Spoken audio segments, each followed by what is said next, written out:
Так, всех приветствую. Сегодня у нас гайд на медового ликана. В патче 7.40 его никак не затронули. Ну, если оценивать его потерю сильных героев, я бы не сказал, что Ликан сейчас это топ-1 тир. Скорее, это больше герой для любителей, но это не значит, что на нем как-то тяжело выигрывать, да? В общем, начнем с разбора аспектов. Итак, первый аспект называется пак-лидер. Он позволяет нашим подконтрольным юнитам быстро бегать, наносить critical damage, да, у нас волки там условно могут критовать, наш доминаторский крип может критовать, и за счет этого очень много в начале урона от этого аспекта. С помощью него можно очень быстро сноуболить игру. После покупки доминатора, да, вы просто становитесь самым сильным героем на карте, и благодаря этому можно и даже нужно делать убийства и сносить товара. Бот, мид, топ, неважно. То есть вы можете за время вот вашего доминатора по КД ульты просто выходить на любой лейн и сносить любой тавер, который вам захочется. По этом билду покупаем, да, что первое мы покупаем, апнутый доминатор берем. В общем, мы начинаем раскачку нашей игры с обычного доминатора, покупаем доминатор, у нас получается к левелу 7-8 появляется доминатор, и с ультой мы уже начинаем, опять же, сноуболить, двигаться по карте, и по КД ульты мы обязательно что-нибудь на карте делаем. То есть ищем киллы, либо ломаем тавер, но мы не должны стоять в АФК и качаться, потому что у нас Ликан это такой герой сноубола. Что дальше покупаем после доминатора, да? Ботинок можно не покупать на Ликана. Почему? Потому что у нас Shapeshift дает 550 МС. Да, мы на все файты бегаем с Shapeshift, и нужды в ботинке особо здесь нету. После доминатора мы апаем доминатора, чтобы приручать Эндж крипа. Он намного сильнее, ну, я думаю, это понятно. Дальше берем просто шард. Опять же, шард позволяет нам больше фармить нетворса, да, такой более пассивный нетворс у нас получается за счет того, что у нас на одной из волн добавляется наш волк, который может добивать крипов, и нам будет капать голда. Очень полезный агоним, так что не скипаем его, всегда покупаем. Далее у нас идет Кираса. Опять же, Кираса, я думаю, понятно. Бафать волков, бафать самонов, ломать товара. В общем, минус армор под хаулем. Очень много дэмэджа становится. Стоит ли брать Владимир? Я, если честно, не уверен, потому что хочется выйти в фаст Кирасу, да, а Владимир стоит 2200 еще. Ну и после Кираса, да, Доминатора уже там все по ситуации. Можно взять БКБ, если у вас, если вы не живете в файте как-то. Если там слишком много, условно, гастов, глимеры, да, там разные, в общем, саппортов, если вы не можете убить, и вам нужен нулик, покупайте нулик просто. Если вот у вас игра не пошла, да, вы можете купить, например, условно Агоним, также кусать вашего саппорта личного, и он будет классно себя чувствовать. Также можно взять Хекс, если у вас недостаточно станов в команде, условно, если вы играете в Пака, Шторма, можно брать Хекс и пытаться его убивать так. Это тоже не ошибка.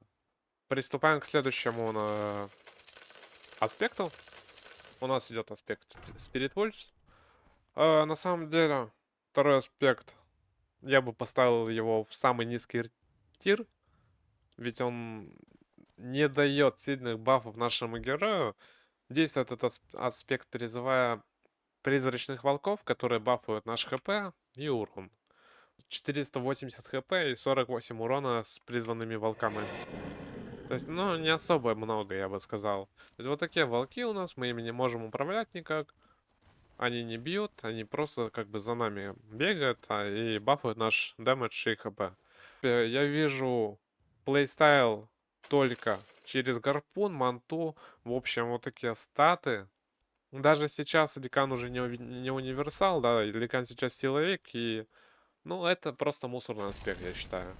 То есть проще намного взять тот же пак-лидер, купить доминатор, пойти сносить. С этим аспектом вы так не сможете. С этим аспектом вам надо очень много фармить, во-первых, и уже по 25-й, возможно, у вас будет что-то получаться с этим аспектом, и то не факт. То есть вот такая вот ерунда получается. Да, много хп, но, опять же, аспект этот бесполезный, я считаю. Потому что на нем надо очень много нафармить слотов. Ну и приступим к третьему аспекту нашему. Альфа-волки. Тоже очень интересный аспект. Бафает наш первый скилл, то есть наших волков. Давая им плюс 2 уровня. Таким образом у нашего скилла становится максимум 6 уровней. Тут мы уже не покупаем домик, мы играем на волков. Покупаем барабаны. Барабаны покупаем для того, чтобы, опять же, бафать наших волков, чтобы они били быстрее просто. То есть, заметили, мы уже здесь не делаем доминатор, мы именно играем на волков. Потому что с этим аспектом, вот с этим аспектом, у нас не работает шейпшифт на самонов. То есть они не бегают быстро и не критуют. Шейпшифт работает только на нас, это важно не забыть. Поэтому мы здесь собираемся именно вот на волков. Что дальше после драмов покупать? Можно после драмов взять Владимир. Да, то есть тоже бафаем у наших волков. После Владимира взять Кирасу. Ну и потом докупить уже шард по базе, да. И в принципе вот такой билдак. Можно потом апнуть еще барабанчики, да, апнем, условно. В принципе, не ошибка. Так, объясняю по талантам, да, как мы берем таланты на всех стадиях. В общем, за зеленых волков мы берем снижение брони, плюс 350 здоровья волков, урон от Feral Impulse и плюс 2 к призываемым волкам. Я думаю, это понятно все. 4 волка, мега сильных волка, поэтому здесь мы так играем. На волке с пак-лидером, то есть с доминатором, когда мы играем, мы берем почти те же самые аспекты, только здесь минус 15 перезарядки шейпшифт, опять же, да, потому что у нас он работает на всех самонов. Плюс 7 к длительности. И здесь уже можно по ситуации брать, если там условно много ловкачей каких-то, можно взять хауль, снижать просто их дэмэдж. Но обычно просто берешь 25 на левый 25 плюс 2 к волкам и просто пытаешься сплитить ими по КД. В общем, вот использовать их в качестве пуш-потенциала, сплит и прочего. С альфа-волками мы по игре двигаемся точно так же, как с доминатором.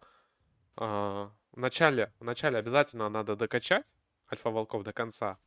Условно, там с левела 10-го, 9 мы докачиваем волков до конца. И уже с максимальным левелом волков, с барабанами мы можем двигаться уже по карте, начинать так же, как и с доминатором.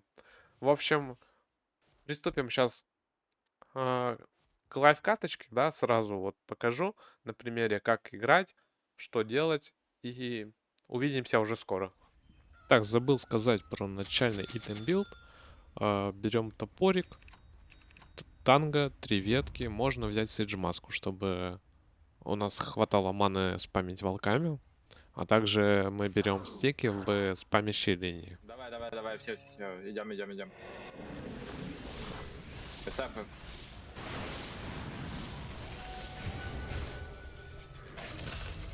Хорошо. бароне. Мы выходим пас барабана, стараемся.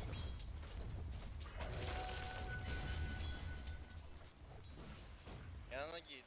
Так, берем мы, значит, сразу Все, я тут. итем на силу. Да. Колечко на силу. Герой на силовик. Окей. Так, ну по линии мы никого задушить не сможем особо на ликане, поэтому мы просто качаемся, контролим руны волками, да, это важно. Ну и просто стоим на экспе, пытаемся максимально выформить крипов, потому что нам нужен левел. Так, здесь уже с появлением барабанов, появлением 6-го уровня, мы на самом деле можем выйти в бот, либо в топ, но так как у меня в топе слишком нафиженная медуза, я решаю остаться в миде, докачать все-таки здесь 11 уровень, который нужен для того, чтобы вкачать максимально волков. Поможешь? Если бы я мог Кажется, там прийти в онлайн топ, будет. я бы пошел просто в топ, но я решаю здесь просто в миде остаться. Попробую стянуть сюда своих саппортов и убить СФ под ульту. Давай. Я стакнуть. Короче, мы оставили. Да. Ну там нет шансов. Никак просто, никак, да. Ну, помощь есть на виду? Люкан, беги к нам, беги, не останавливайся.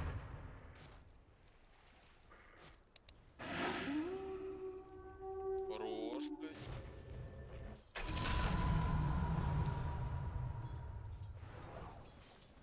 Я, к сожалению, ничего сделать не могу. И сразу там был.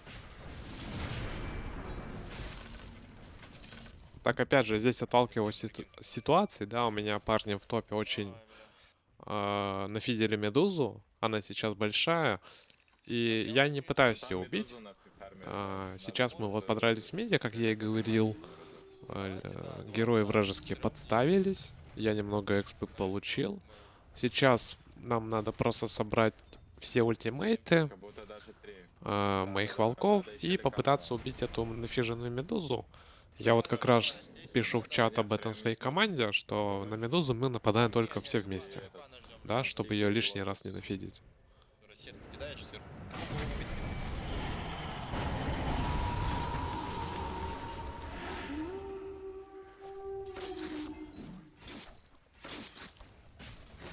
Я умер. Я не живу.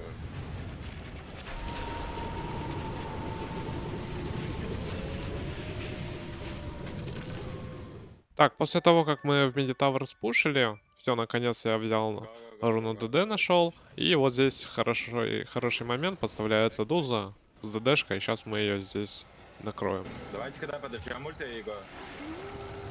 Там Андайнг подошел, там поставил, мы не можем ничего. Окей.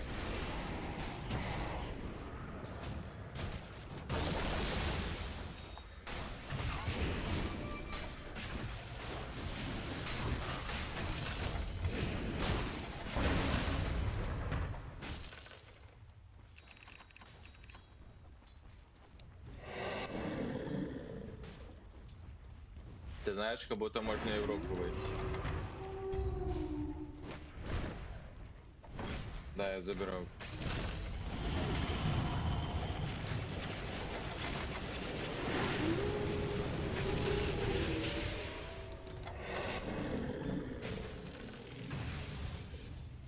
Помощь.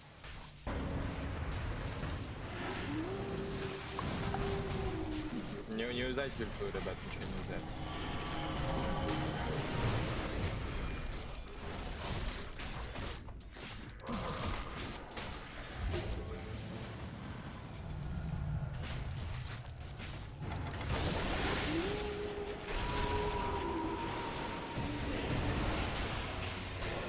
Он на тебя бежит. Я рядом.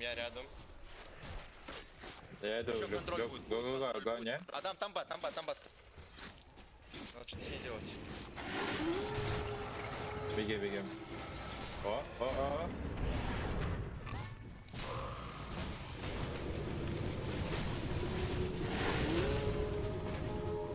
Дальше.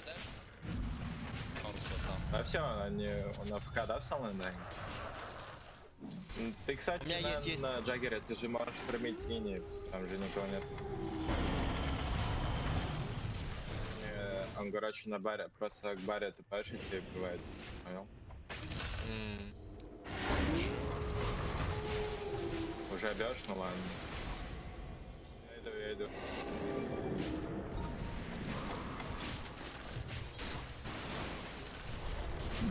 Так, ну просто забираем Рошана уже, все это два вышки открыли почти. Забираем Рошана, добираем ласт вышку в боте, ну и закрываем их просто на Можно зафармить? ХГ, не даваем выйти.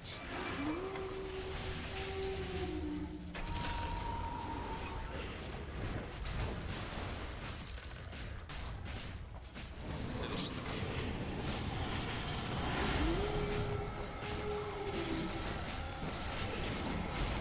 Думаю, как...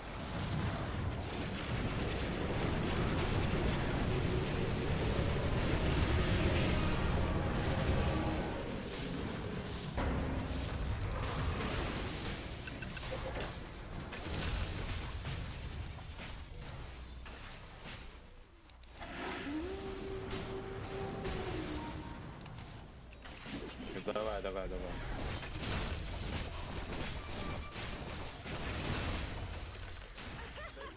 Все, спасибо, очком. заигрываю, спасибо, Нажимай, заигрываю, нажимай. ребят.